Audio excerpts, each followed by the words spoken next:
नमस्कार, reporter MD में आप सभी का स्वागत है।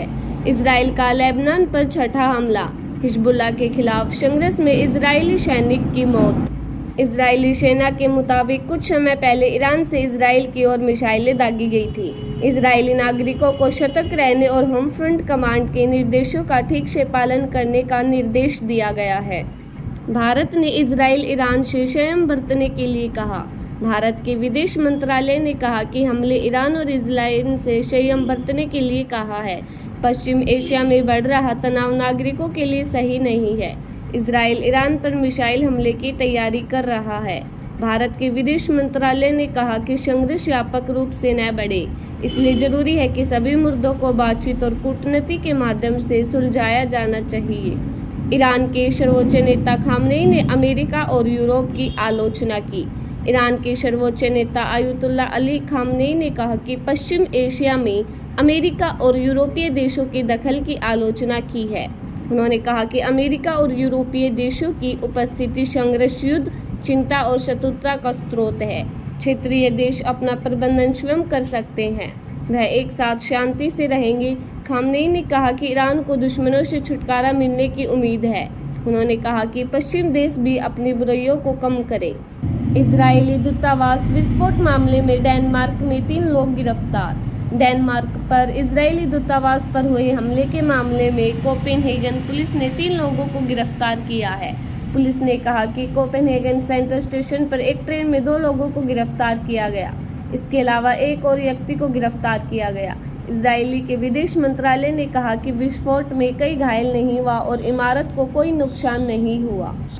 लेबनान की ओर से दागे गए 40 रॉकेट। इजरायली रक्षा बल ने बताया कि लेबनान की ओर लगभग 40 रॉकेट दागे गई हैं। पश्चिमी गलीली में छोड़े गए कई ड्रोनों को हवाई सुरक्षा बलों ने मार गिराया। ऊपरी गलीली में एक अन्य ड्रोन ने हमला किया। वहीं इजरायली सेना ने भी दक्षिण लेबनान में हिजबुल्लाह के ठिकाने पर हमला किए। हिजबुल्लाह के खिलाफ लड़ाई में इजराइल के एक सैनिक की मौत। इजरायली रक्षा बल हिजबुल्लाह के खिलाफ लड़ाई में एक सैनिक की मौत का ऐलान किया है।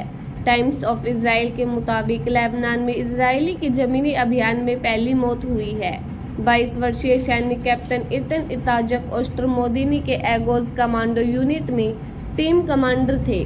ओस्ट की दक्षिणी लेबनान के एक गांव में हिजबुल्लाह के साथ संघर्ष के दौरान मौत हो गई। चीन और सऊदी अरब ने की शांति की अपील।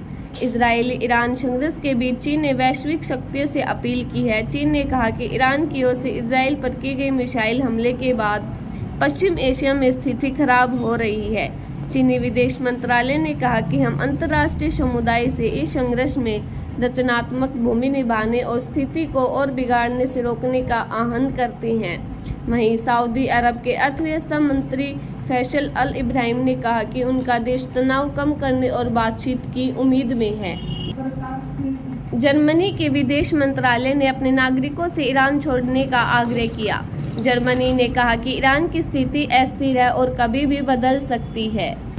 पोप फ्रांसिस ने की शांति की अपील। पोप फ्रांसिस ने 7 अक्टूबर को शांति के लिए प्रार्थना का आह्वान किया। पोप फ्रांसिस ने सीरिया से लेकर यूक्रेन तक हो रहे संघर्षों के लिए उपवास और प्रार्थना का ऐलान किया है।